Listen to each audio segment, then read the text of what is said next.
ನನ್ನ ಇಬ್ಬರು ಸಹೋದ್ಯೋಗಿಗಳ ನೇರ ಸಂಪರ್ಕದಲ್ಲಿದ್ದಾರೆ. ಪೊಲಿಟಿಕಲ್ ಎಡಿಟರ್ ಪ್ರಶಾಂತ್ ನಾಥು ಹಾಗೂ ಪೊಲಿಟಿಕಲ್ ಬ್ಯೂರೋ ಚೀಫ್ ಆನಂದ ಬೈದನ ಮನೆ. ಪ್ರಶಾಂತ್, ಏನು ಟೈಮಿಂಗ್ ರೀ ಇದು?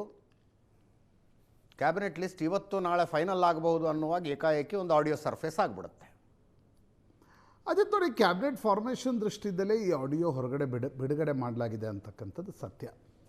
ಈಗ ಈ ಆಡಿಯೋ ವೆರಾಸಿಟಿಯನ್ನು ಚೆಕ್ ಮಾಡಬೇಕು. ಪಬ್ಲಿಕ್ಲಿ ಈ ರೀತಿ ನೀವು ಚುನಾವಣೆಯಲ್ಲಿ ವಿರೋಧ ಮಾಡಿ ಅಂತ ಹೇಳೋದೇನು ಕಾನೂನಿನ ಪ್ರಕಾರ ಅಪರಾಧ ಅಲ್ಲ. ಬಟ್ ಪಕ್ಷದ ಶಿಸ್ತು, ಪಕ್ಷದ ದೃಷ್ಟಿಯಿಂದ ಪಾರ್ಟಿಯೇ ಇದು ಆಡಿಯೋ ಸತ್ಯನ ಸುಳ್ಳ ಅಂತಕ್ಕಂಥದ್ದು ನಿರ್ಧಾರ ಮಾಡಬೇಕಾಗುತ್ತೆ. ಆದರೆ ನಮಗೆ ಬಂದಿರತಕ್ಕಂಥ ಮಾಹಿತಿಗಳ ಪ್ರಕಾರ ಕೆಲವು ಬದಲಾವಣೆಗಳು ಏನು ಒಂದು ತಿಂಗಳ ಹಿಂದೆ ನೋಡ್ಲಿಕ್ಕೆ ಸಿಕ್ಕವು, ಅದು ಪ್ರಮುಖವಾಗಿ ಈ ಆಡಿಯೋ ಕಾರಣದಿಂದ ಅಂತಕ್ಕಂಥದ್ದನ್ನು ಹೇಳಲಾಗ್ತಾ ಇದೆ. Okay okay. ಫಾರ್ ಎಕ್ಸಾಂಪಲ್,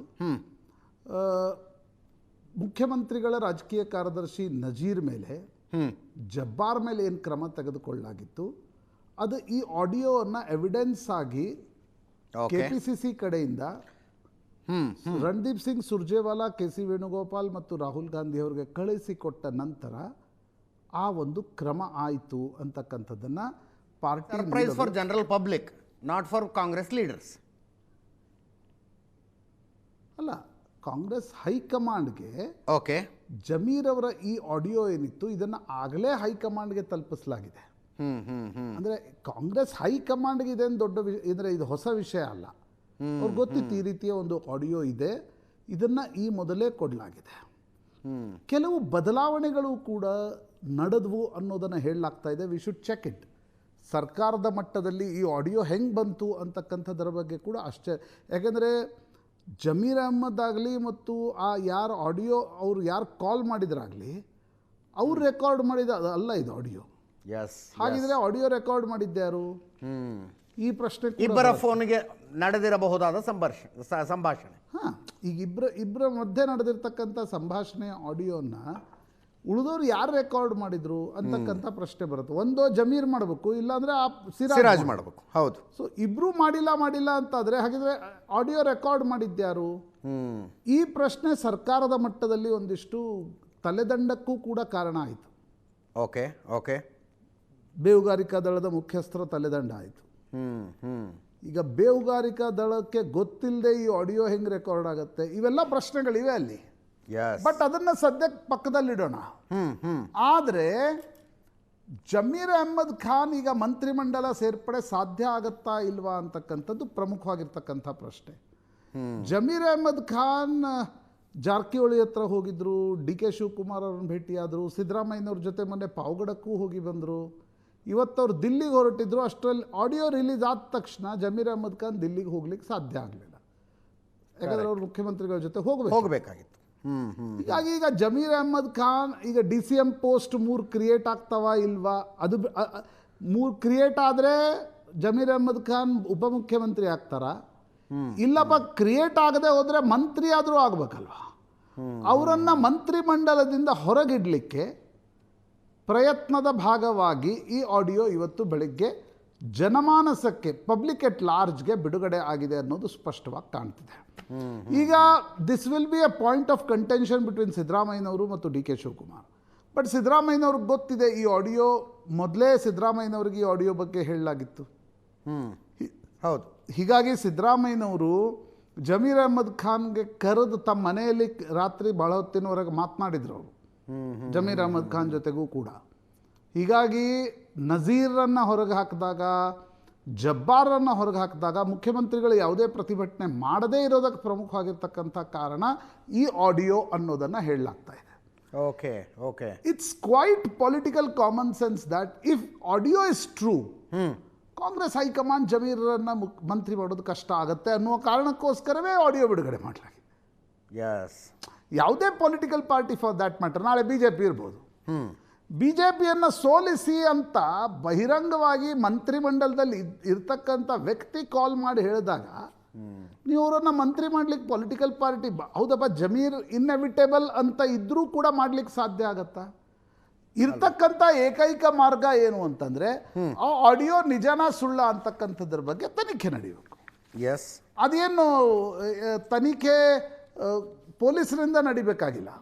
ಹಾಂ, ಯಾರಾದರೂ ಎಕ್ಸ್ಪರ್ಟ್ಗಳ ಕಡೆಯಿಂದ ತನಿಖೆ ನಡೆಸಿಯೇ ಅಂತಿಮ ತೀರ್ಮಾನವನ್ನು ಹೈಕಮಾಂಡ್ ತೆಗೆದುಕೊಳ್ಬೇಕಾಗಿ. If it is true, it is a very serious ಪಾರ್ಟಿಯ ಶಿಸ್ತು ಮತ್ತು ಪಾರ್ಟಿ ವಿರುದ್ಧ ಕೆಲಸ ಮಾಡೋದಂತಾಗತ್ತೆ. ಇಫ್ ಇಟ್ ಈಸ್ ಫಾಲ್ಸ್, ಕಾಂಗ್ರೆಸ್ನಲ್ಲೇ ಜಮೀರ್ ಅಹ್ಮದ್ ಖಾನ್ರಿಗೆ ಯಾವ ಮಟ್ಟದ ವಿರೋಧಿಗಳಿದ್ದಾರೆ ಅಂತಕ್ಕಂಥದ್ದು ಕೂಡ ಸ್ಪಷ್ಟ ಆಗುತ್ತೆ, ಗೊತ್ತಾಗುತ್ತೆ. ಕರೆಕ್ಟ್. ಹೀಗಾಗಿ ದಿಸ್ ಮ್ಯಾಟರ್. ಬಟ್ ಶಾಮನೂರು ಶಿವಶಂಕರಪ್ಪನವ್ರು ರಾಘವೇಂದ್ರಗೆ ಓಟ್ ಹಾಕಿ ಅಂದಾಗ ಏನೋ ಕ್ರಮ ಕೈಗೊಂಡಿಲ್ಲ, ಜಮೀರ್ ಮೇಲೆ ಹೆಂಗೆ ಕೈಗೊಳ್ತೀರಿ ಅನ್ನೋದೊಂದು ವಾದ ಬರ್ತಾ ಇದೆಯಲ್ಲ. ಅಲ್ಲ ಅಜಿತ್, ನೋಡಿ, ಈಗ ಶಾಮನೂರು ಶಿವಶಂಕರಪ್ಪನವರು ತೀರ್ಕೊಂಡು ಮೇಲ್ಗಡೆ ಹೋಗಿ ಬೈ ಎಲೆಕ್ಷನ್ ಚುನಾವಣೆ ಕೂಡ ಆಯಿತು. ಈಗ ಅದನ್ನು ಯಾರು ಅವಾಗ ದೊಡ್ಡದಾಗಿ ಯಾಕಂದರೆ ಶಾಮನೂರು ಶಿವಶಂಕರಪ್ಪನವರು ಅವರೇನು ಸರ್ಕಾರದಲ್ಲಿ ಇರಲಿಲ್ಲ ರೀ. ಹೌದು. ಅಂದರೆ ಸರ್ಕಾರದಲ್ಲಿ ಇರಲಿಲ್ಲ ಇನ್ ದ ಸೆನ್ಸ್ ಅವರು ಎಲ್ರಿಗೂ ಬೇಕಾದವರಾಗಿದ್ದರು. ಯಾರು ಅವ್ರ ವಿರುದ್ಧ ಹೋಗ್ತಿದ್ರು ಅಜಿತ್? ಕರೆಕ್ಟ್. ಅವರು ಎಲ್ರಿಗೂ ಬೇಕಾದವರಾಗಿದ್ದರು. ಈಗ ನೀವು ಸಾದರ ಲಿಂಗಾಯತ ಸಮುದಾಯದಲ್ಲಿ ಕಾಂಗ್ರೆಸ್ಸಿಗೆ ದಾವಣಗೆರೆಯಲ್ಲಿ ನೇತೃತ್ವ ಯಾರ್ದಿದೆ? ಅದು ಶಾಮನೂರು ಫ್ಯಾಮಿಲಿದಿದೆ. ಈಗ ಬೈ ಚಾನ್ಸ್ ಮುಸ್ಲಿಂ ಅಭ್ಯರ್ಥಿಗೆ ಸಿಕ್ಕು ಶಾಮನೂರು ಮಲ್ಲಿಕಾರ್ಜುನ್ ಹಿಂಗೆ ಮಾತಾಡಿದರೆ ಕ್ರಮ ತೆಗೆದುಕೊಳ್ತಾ ಇದ್ರು ಮಂತ್ರಿ ಇದ್ದರೆ. ಹೌದು. ಶಾಮನೂರು ಶಿವಶಂಕರಪ್ಪನವರು he was above all these things. ಪಾಲಿಟಿಕ್ಸ್ನಲ್ಲಿ ಅವರು ಅಂದರೆ ಈಗ ಅವ್ರಿಗೆ ಕಾಂಗ್ರೆಸ್ಸಿಗೆ ಅವ್ರು ಬೇಕಿತ್ತು, ಅವ್ರಿಗೇನು ಕಾಂಗ್ರೆಸ್ ಅವಶ್ಯಕತೆ ಇರಲಿಲ್ಲ. ಅವ್ರು ಅವಾಗಲೇ ಬಿ ಜೆ ಪಿಗೆ ಹೋಗ್ಬೋದು, ಭಾಳ ಮನಸ್ಸು ಮಾಡಿ. ಜಮೀರ್ ಅಹ್ಮದ್ ಖಾನ್ ಹಂಗಲ್ಲ. ಜಮೀರ್ ಅಹ್ಮದ್ ಖಾನ್ರಿಗೂ ಡಿ ಕೆ ಶಿವಕುಮಾರ್ಗೆ ಅಷ್ಟಕ್ಕಷ್ಟೇ. ಜಮೀರ್ ಅಹ್ಮದ್ ಖಾನ್ರಿಗೂ ಮುಸ್ಲಿಂ ಸಮುದಾಯದಲ್ಲೇ ಸಲೀಂ ಅಹ್ಮದ್, ರಿಜ್ವಾನ್ ಅರ್ಷದ್, ಎನ್ ಎ ಹ್ಯಾರಿಸ್, ಇವ್ರಿಗೆಲ್ಲ ಜಮೀರ್ ಅಹ್ಮದ್ ಖಾನ್ ಜೊತೆ ಸಮಸ್ಯೆಗಳಿವೆ. ಮುಸ್ಲಿಂ ಸಮುದಾಯಕ್ಕೂ ಸಮಸ್ಯೆಗಳಿವೆ.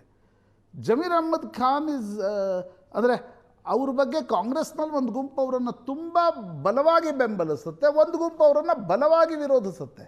ಸೊ ಬಲವಾಗಿ ವಿರೋಧಿಸುವ ಗುಂಪಿದ್ದಾಗ ಈ ಚರ್ಚೆ ನಿಶ್ಚಿತವಾಗಿ ಬರುತ್ತೆ. ಜಮೀರ್ ಅಹ್ಮದ್ ಖಾನ್ ಮಾಡಿದ ಸರಿಯಾ, ಮಾಡಿದ ತಪ್ಪಾದರೆ ಕ್ಯಾಬಿನೆಟ್ನಲ್ಲಿ ಹೆಂಗೆ ತೆಗೆದುಕೊಳ್ತೀರಿ? ಈಗ ಇದು ಇಲ್ಲಿ ಬಿಡುಗಡೆ ಆಗಿದೆ ಅಂತಂದರೆ ಅಜಿತ್, ಇದೀಗ ಹೈಕಮಾಂಡ್ನಲ್ಲಿ ವಿತ್ ಫೈಲ್ನ ರೂಪದಲ್ಲಿ ಹೋಗಿಲ್ಲ ಅಂತೀರ ನೀವು? ಹೋಗಿರುತ್ತೆ, ಡೆಫಿನೆಟ್ಲಿ ಹೋಗಿರುತ್ತೆ. So party high command has to take a final call. But party ಹೈಕಮಾಂಡ್ಗೂ ಕೂಡ ಈ ಆಡಿಯೋ ವೆರಾಸಿಟಿಯನ್ನು ಚೆಕ್ ಮಾಡದೆ ಏನೇ ತೀರ್ಮಾನ ತೆಗೆದುಕೊಳ್ಳೋದು ಇಲ್ಲ ಇಟ್ಸ್ ಓಕೆ, ನಾವು ತೊಗೊಂಡ್ಬಿಡ್ತೀವಿ, ಜಮೀರ್ ಅಹ್ಮದ್ ಖಾನ್ರಿಗೆ ದೂರ ಇಟ್ಬಿಟ್ರೆ ಮುಸ್ಲಿಂ ಸಮುದಾಯ ನಾರಾಜಾಗತ್ತೆ.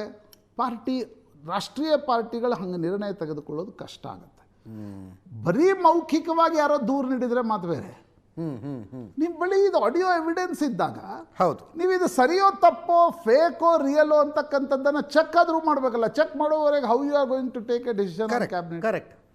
ಸೊ ನನಗನ್ಸುತ್ತೆ ಅವರನ್ನು ದೂರ ಇಡಿಸುವ ಪ್ರಯತ್ನದ ಭಾಗವಾಗಿಯೇ ಈ ಆಡಿಯೋ ಹೈಕಮಾಂಡ್ಗೆ ಹೋಗಿತ್ತು, ಈ ಆಡಿಯೋ ಮುಖ್ಯಮಂತ್ರಿಗಳಿಗೂ ಬಂದಿತ್ತು, ಈಗ ಈ ಆಡಿಯೋ ಪಬ್ಲಿಕ್ ಎಟ್ ಲಾರ್ಜ್ಗೆ ತಲುಪುವಂತೆ ಮಾಡಲಾಗಿದೆ. ಸರಿಯಾಗಿ ವಿಮಾನ ಹತ್ತುವ ಟೈಮ್ಗೆ 10 ನಿಮಿಷದ ಮುಂಚೆ ಈ ಆಡಿಯೋ ಪಬ್ಲಿಕ್ಕಿಗೆ ಬಂದಿದೆ. ಎಸ್ ಆನಂದನ್ ಮಾತಾಡಿಸ್ತೇನೆ ನಾನು ಜೊತೆಗೆ ಲೈವ್ನಲ್ಲಿದೆ.